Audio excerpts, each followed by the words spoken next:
So here is our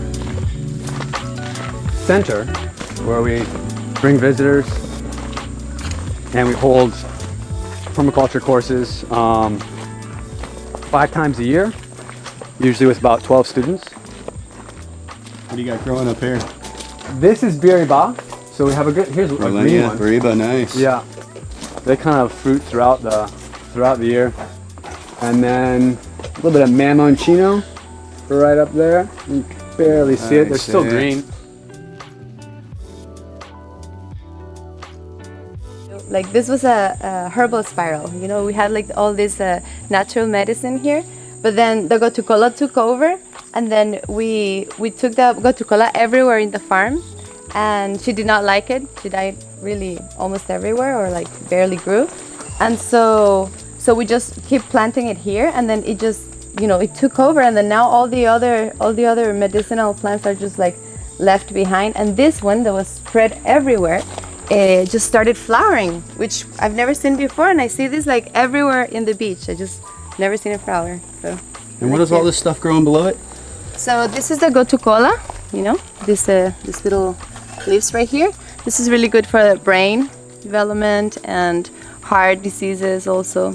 And there's a lot of properties in each plant. I just like use it for like brain development and like memory.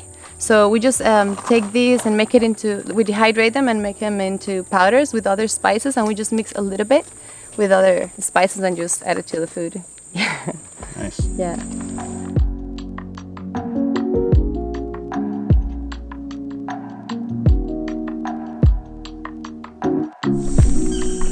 A little lemon drop mangosteen here. How did you start most of your trees? Let's see, we kind of went all around the country to every nursery we could. We went up to indigenous areas and saw kind of what they were doing, got a lot of our vegetable seeds from them, looking at what works in subsistence farming. And then we got, you know, some stuff from Peter as well, or some gifts. But yeah, we try to get as many grafted species to begin with, and now we're doing a lot of reproduction of them our own, air layers and things like that.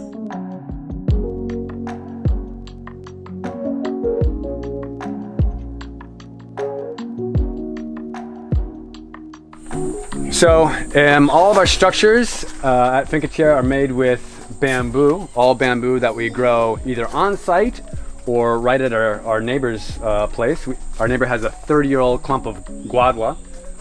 So we've gotten, you know, just hundreds and hundreds of pieces from him. Typically what we do is we cut the bamboo on the clump, and then we leave it. We let it sit there for about a month or so the water can go up and it kind of pulls up through capillary action, and the leaves are trying not to die, right? The leaves are trying to hang on, but they're using all the energy, all the sugars, all the starches. Once they fall off, then the bamboo is kind of cured. That's kind of the indigenous curing method, where you don't have as many sugars in it. It's much lighter to transport as well. If you just cut bamboo down, it's crazy heavy. So we do that, we leave it there for a month and a half, kind of hopefully standing up off the ground on the same kind of stump that we cut. When we get it here, if we're going to cure it with boric acid, borax, which is a non-toxic chemical that, you know, it's not toxic for humans, but it stops the reproductive cycle of insects and it's bad for their exoskeletons. We actually have some native honeybees that live inside of the bamboo, but if termites get in there and start munching down on it, they're toast. They either leave, or, you know, some of them die and they pick up and take off. But this was just done with the normal method here.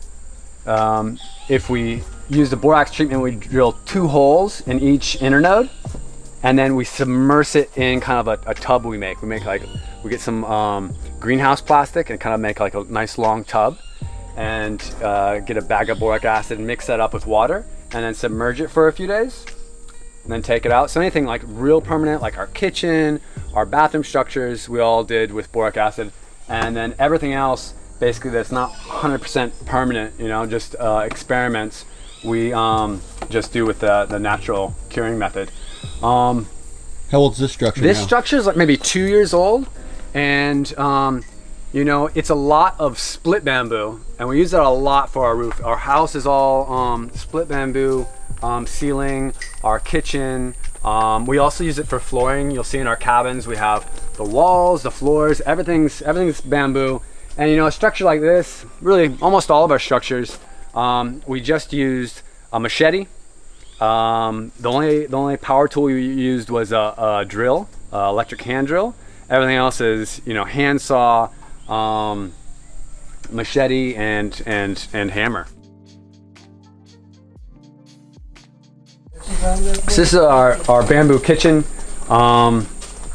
We built this maybe 7 years ago or so. This has been treated with the borax, so everything's looking real nice. Exterior bamboo split, interior bamboo split as well. But then we put like a little layer, like a 1/4 inch layer of render, so we have something, you know, nice and clean, resistant to water, and we have like a really modern space inside. We have 4 solar panels, 2 400 amp hour batteries, and off that we run a high power blender, a freezer that we modified into a chest refrigerator, which uses maybe about 1/6 of electricity of a normal kind of standard refrigerator with freezer, and it's really big, so we're able to feed 12 people on that with a really low amount of energy. And then we can run our projector for courses, and you know, everyone has iPad and laptops they want to plug in, so with a really small system we're able to really meet everyone's needs. Our waste systems, all the food that comes through the kitchen, all the waste, which is a lot because we're processing food for probably 15 people typically, comes into these containers, and so we throw all of our fresh stuff in there, and a native fly, the black soldier fly, goes in there now? They're coming out now. Yeah, we just started our course a couple days ago, and so they're starting to come out. They fly in through here, lay their eggs. When they're mature, when they're ready to turn into a fly, they just jump out on their own. We have a little net over the top so birds don't come in there, rats don't come in there. The nice thing about doing it this way is there's no smell, really hygienic way. We don't have rats, we don't have house flies. This is one of the main foods for our chickens. We get this liquid coming out of the bottom. So we have this really potent fertilizer that we usually just use in the food forest. Really strong nitrogen fertilizer, which we don't have much of a use for anywhere else. So we just kind of put it on the broad scale. It just makes so much. You know, black soldier fly, super good for your chickens. Really high in fat, protein, and calcium. So perfect for your layer hens. It's really a simple system. I can't imagine doing anything else with my food waste. After it's been in here, we get out, you know, a ton of black soldier flies. They're super efficient. We get out a ton of really potent fertilizer. Once this is full, we send it over to kind of a worm tower. So we have 2 or 3 of these, and we just keep putting the fresh food from the larvae into the top of the worm tower, and this is being processed right now by the worms. We get this awesome crumb structure, right? Perfect fertilizer for the vegetable garden. It really can't burn your plants. Everything looks super healthy. This is the primary component of our potting soil for starting seeds, and it always makes everything do really well. Good bacteria that keep our veggies nice and healthy. Quite cold, huh? Yeah. Well, all the liquid that comes through here, we capture in the very bottom one. And we have all of our biochar here. We're gonna look at biochar in a minute, and all that liquid. We just took this out yesterday to plant out a bunch of vegetables. but it's not that there's too much liquid in here. But in a few days, this is all gonna fill up with liquid, and that's how we charge up all of our biochar. So whenever we plant out a new bed of vegetables in the food forest, kind of our vegetables are in patches moving all throughout the food forest, kind of underneath it. And so we'll put that as kind of our primary fertilizer. Biochar for sure, a little bit of calcium, a little bit of wood ash, and we're ready to go. But this is how we charge it up. This is how we get our biochar ready to go out into the field. So this is how we make our biochar. We've been doing it a lot of different ways. Every year we're dialing all of our systems in. And here's where we're at right now. We've done different types of kilns for biochar, a lot of little types of stoves and things like that, but really the most effective way that we found is something like this. We dig a cone kiln, right? A really small cone kiln. Typically we'll use fallen sticks. We don't need to look for big firewood. If we have it, we'll use it, but just fallen sticks from trees or pruning from fruit trees, we'll take out here, and we'll make a fire in our pit and then just slowly stack the wood, kind of char the wood, and at the same time we'll boil down sugarcane juice, or we'll boil down ocean water, or we'll cook our beans. We'll do something else. So we have a campfire, we have more biochar than we need, and we're getting everything that needs a long cook time cooked and with a real nice flavor. So you making your own salt? We make our own salt. We go to the ocean, get it. 5 liters or a 5-gallon jug will give you about half a liter worth of salt. And we filter it real quick though through like a 4 micron filter to make sure there's no plastics or whatever. Yeah. So we think we're getting some pretty good salt. Sounds like a good market item. Could be. Yeah, if you do it over fire and make biochar, then stacking the fortunes, yeah, stack it up. Cool, man.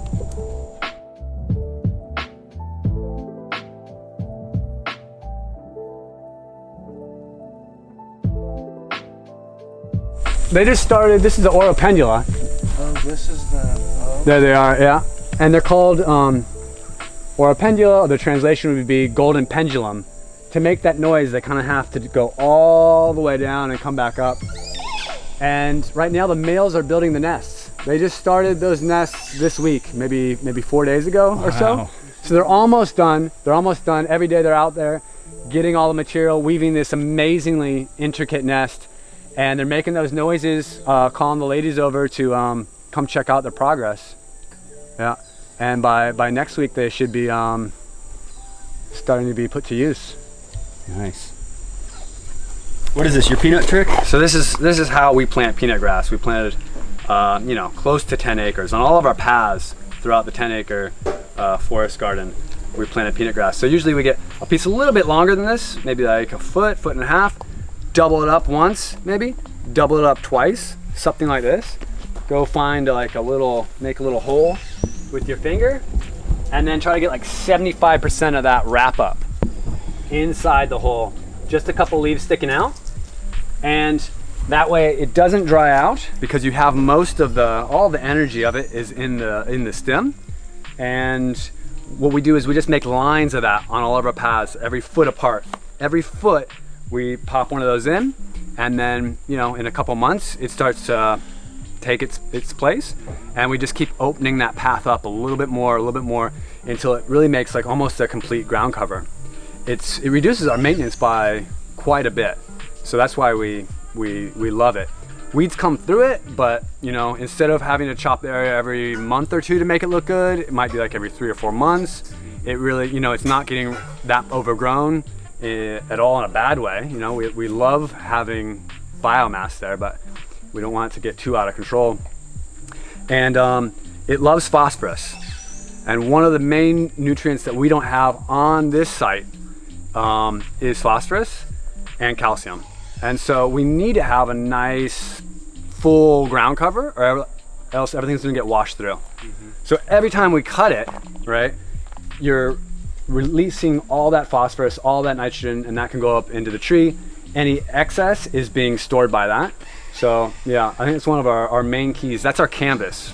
That's one of the plants that we use definitely as the canvas. Also, it grows really thick, like mat, which in a lot of places we couldn't walk around this farm easily because it's 100% clay.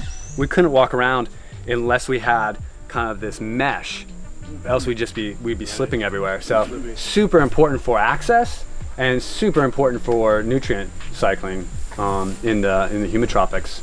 So it's a superstar for you guys. Yeah, you know, we got it at first because we had our chickens on it. We had chicken tractors running over it, and so every other day we'd move our chicken tractor, and they can have 40% of their diet peanut grass leaves. And of course they love the flowers. The flowers are edible by chickens, they're edible by us.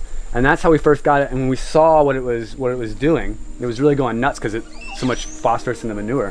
When we saw what it was doing, then we started expanding out more and more and more and more and more. Yeah, that's how we got turned on to it.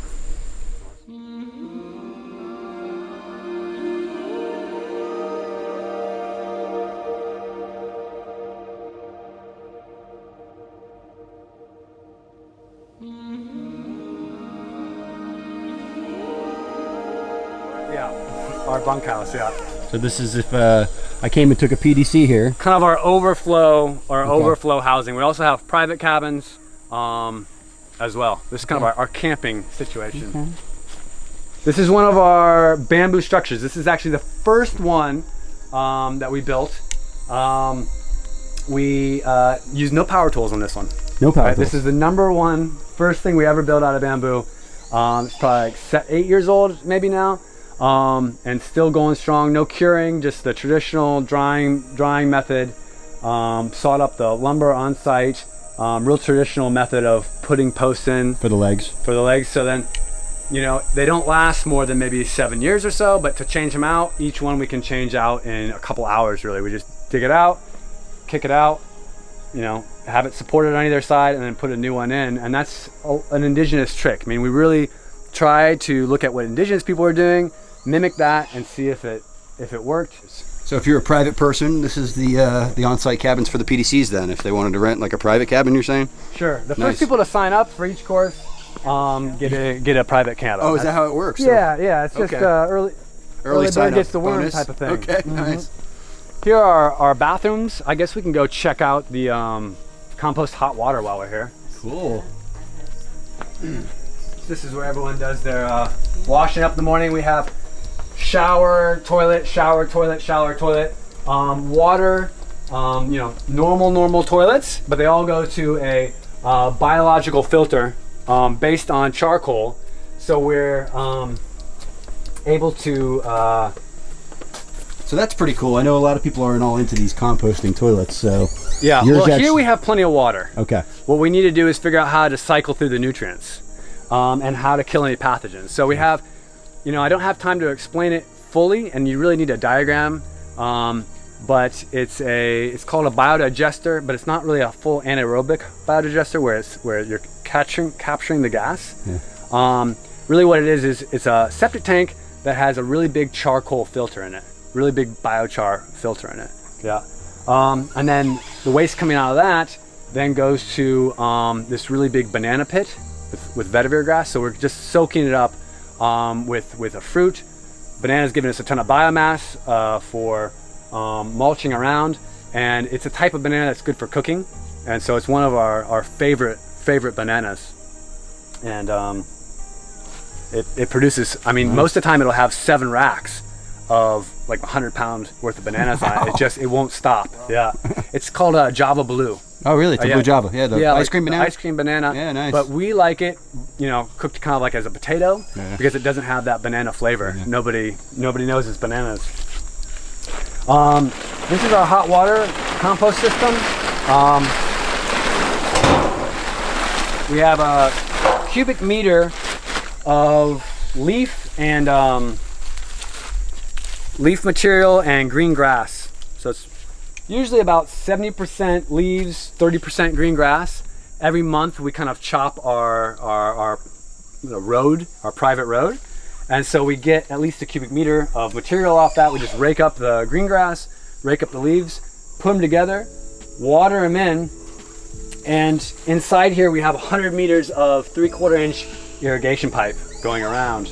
And that's like maybe 8 gallons, let's say like 32 liters worth of water.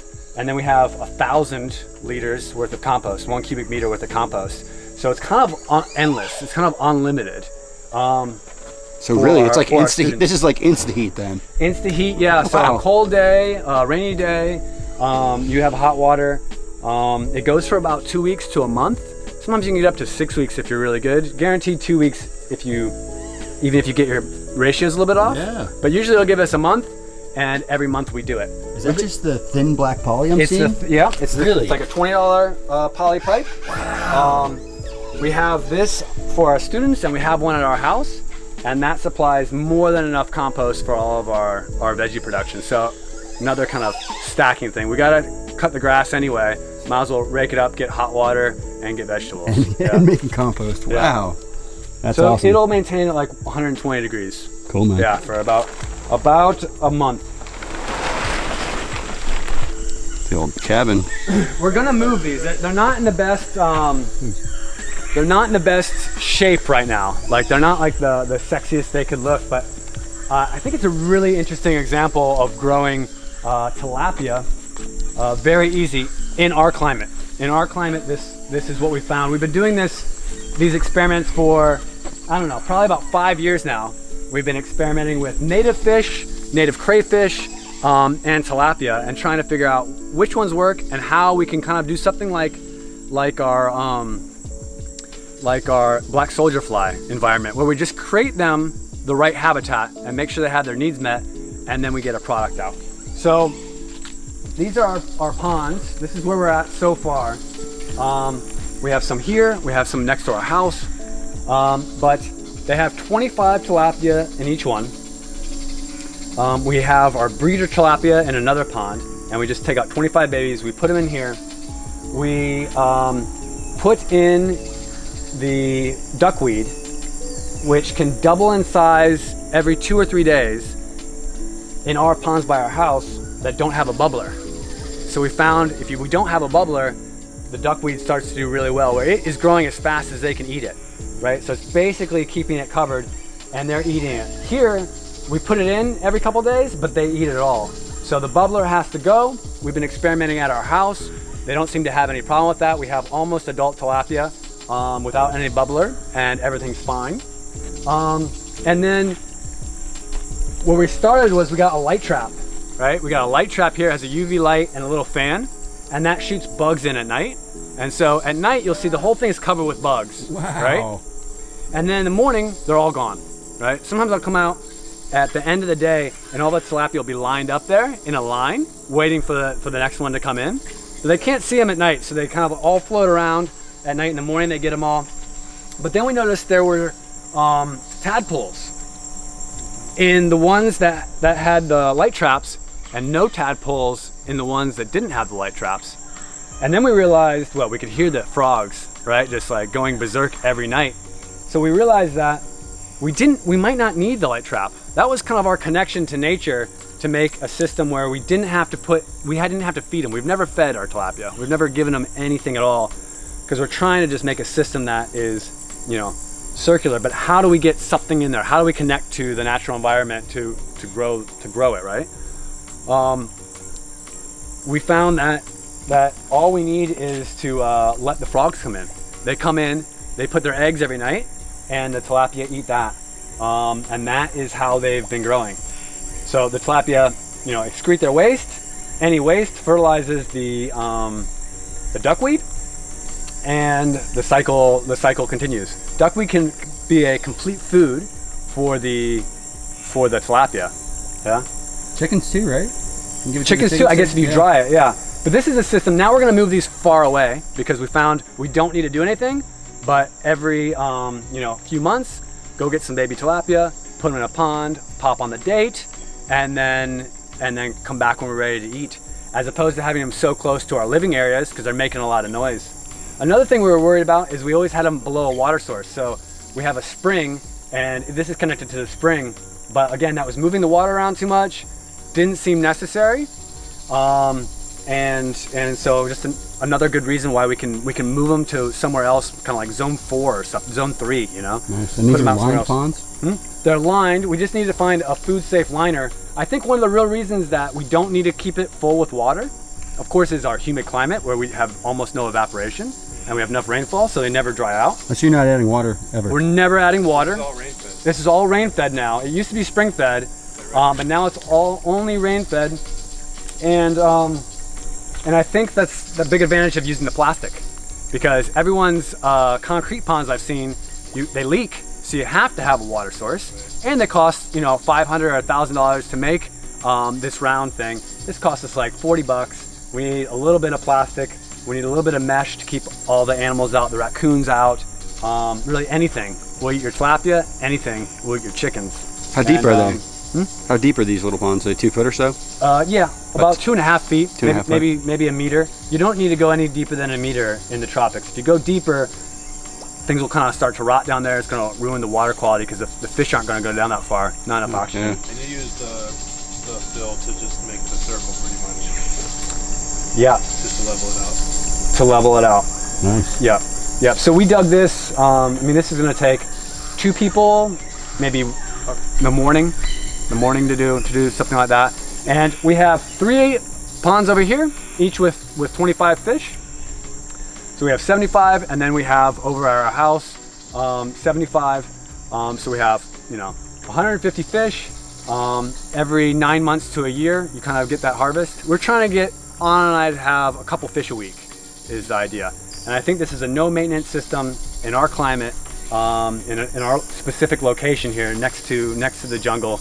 Got plenty of frogs to be able to supply more than enough of our fish needs, and enough to give students quite a few fish meals during the courses. Cool. Yeah. And you reckon it's better to have this away from the house? You don't really need Frog noises. Well, it's the main thing is, you know, most of frogs are mildly annoying, let's say, but there's some that come quite seasonally that are really, really like a horn. And I think, luckily it didn't happen, but if our students were here at the same time, they might not be able to sleep. And ours are a little bit farther away from our house, but still, like, you know, you kind of got to like mentally block it out, yeah? So in our situation, better they're far away. Cool. One other thing I want to point out is the way we had this designed is the overflow of the fish ponds go into this paddy system. And that's where we grow our perennial grain, the Job's tier. And so it goes in the top, and then we have these kind of paddies. We just laid this one out with our students last week. This is another project we've been working on for a long time, trying to figure out how to use this kind of swampy area that's right in the water table the best way, because we have fertilizer coming out of our ponds. We have, you know, maybe we could connect this to a urine collection system in our bathroom. Yeah.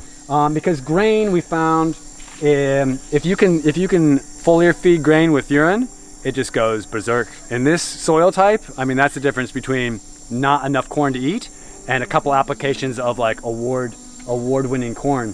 Wow. So we're just gonna do all these paddies, and so yeah, we'll be completely grain sufficient. Right now we grow a lot of roots and not a lot of grain because we have to replant it, but that Job's tier has been there for I don't know, maybe a year, and this is probably its 5th harvest. Nice. Yeah, we've been planting it for quite a few years, but we haven't found the right spot to make it kind of like the set it and forget it type of food source.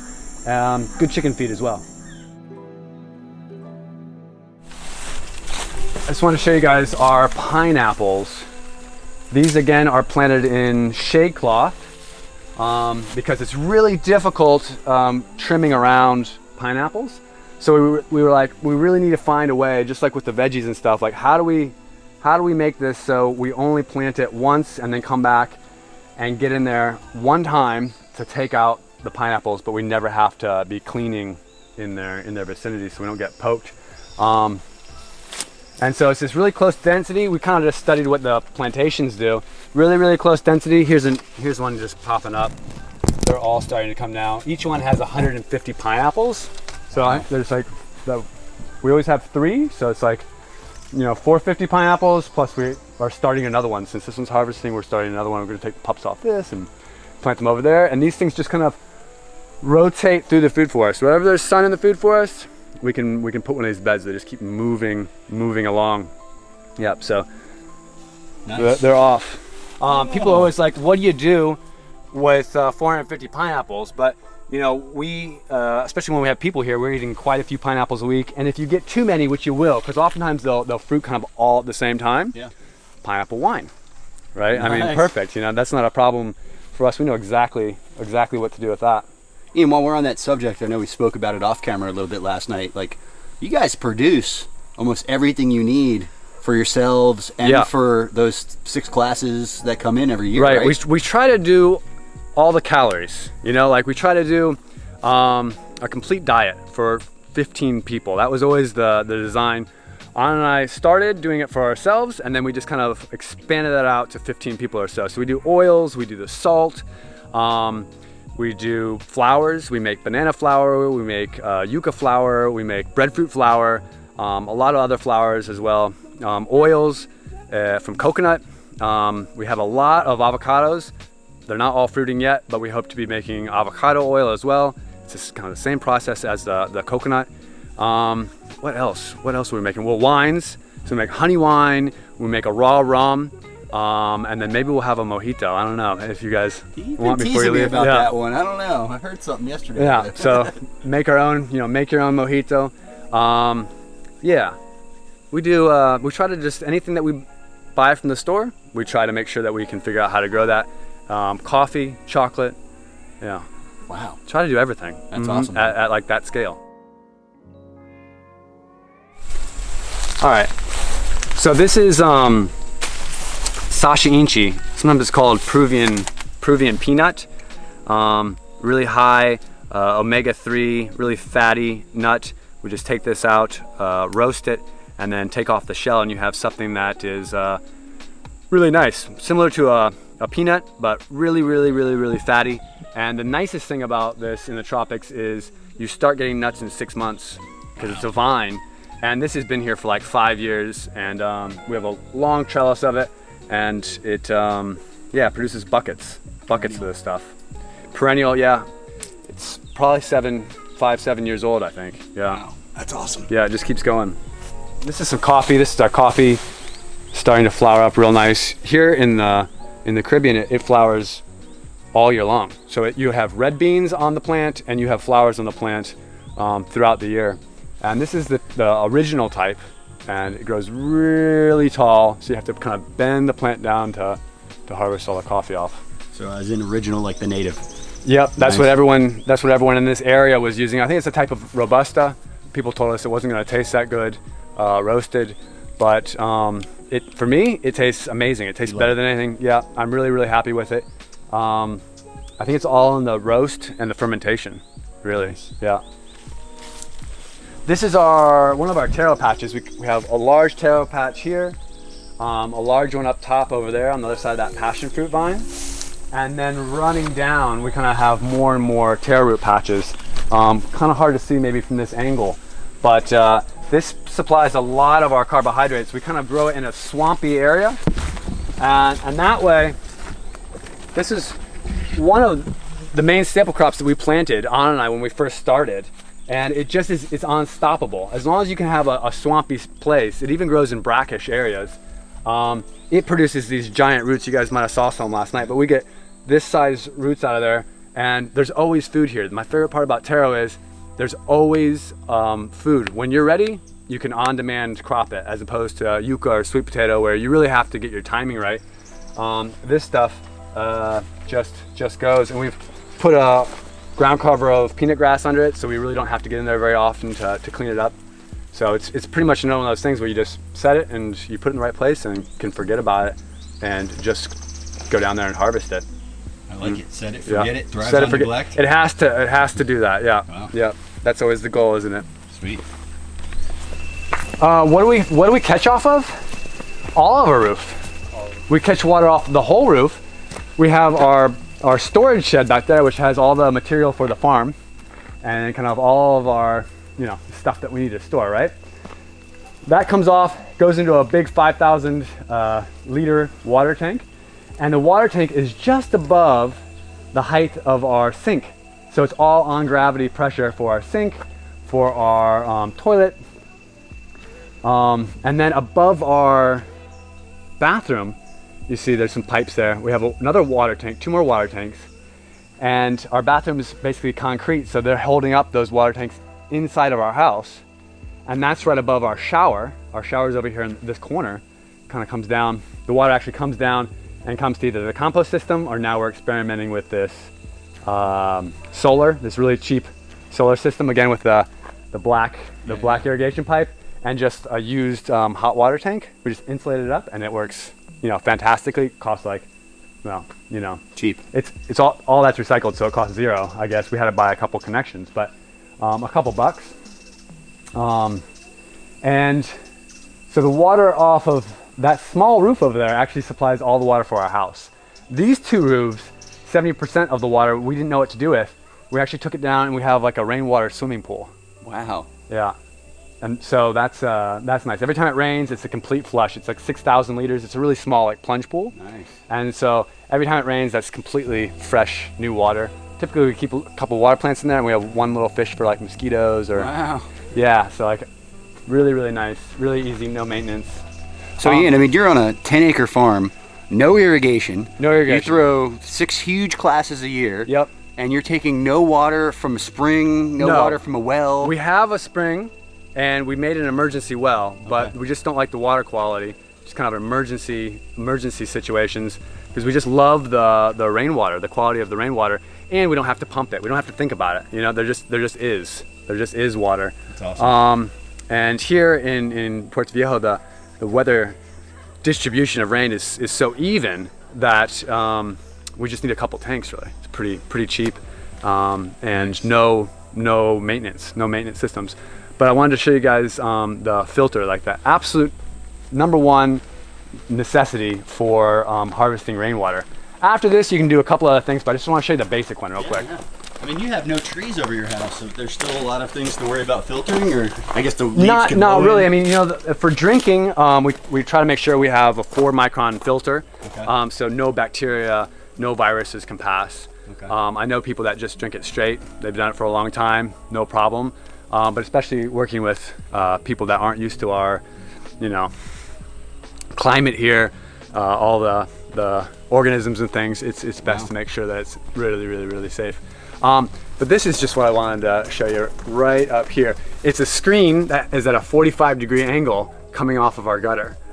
We got this from Rainwater Harvesting, I think, rainwaterharvesting.com, something like this. There's, in Australia, they do a lot of fabrication of rainwater things. We made a couple of these, and those work great too, but I'd recommend picking this up. All the leaves come off. If you get a leaf in your tank, it's gonna start to rot. Your tank's gonna smell like sewage, right? We've had our tank going for 8 years. We've never cleaned it out. There's like a little layer of dust at the bottom, but yeah, nothing to worry about. So I think that if you do this and a couple other filtration systems before it gets to your tank, you'll never have to clean it out for the life of the tank. Yeah, and we prefer the quality of the water, absolutely.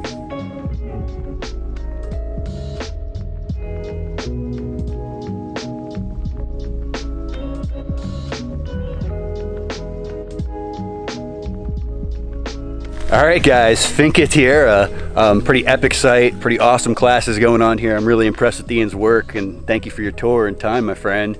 Anything you want to tell these guys, where they could find you, when your next course is, anything like that? We run courses 5 times a year, so it's pretty spread out. You can find us at fincatierra.com, and we're on Instagram as well at fincatierra. Cool. All right, guys. But don't forget to like, Subscribe, Share, pound dirt.